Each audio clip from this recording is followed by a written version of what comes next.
گوجری زبان میں اپڈیٹ سنیے۔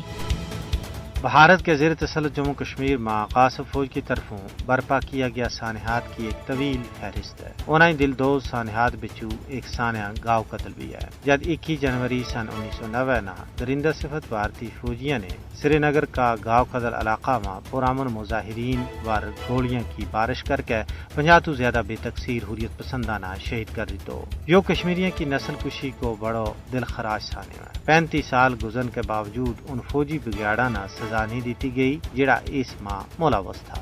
آج تک شہیدوں کا خاندان انصاف کا منتظر ہے۔ فوجی مجرم جنہوں نے یہ کار سیاست انجام دی تو انہوں نے عبرتناک سزا دینے کے بجائے بڑا عہدوں پر فائز کیوں تھپکی دیتی گئی اور انہیں نہ ایوارڈ و ریوارڈ تو نوازی گیو جڑا شہیدوں کا وارثاں کا زخمہ ور نمک پاشی کے مترادف ہے۔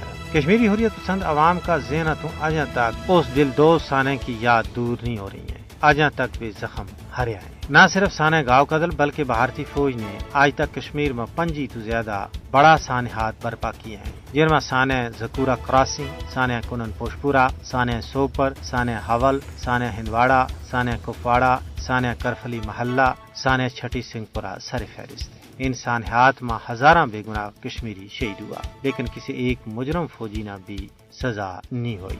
مجموعی طور پر 1989 تو ہون تک کشمیر میں شہیدوں کی تعداد 96,388 تو ٹپ گئی ہے۔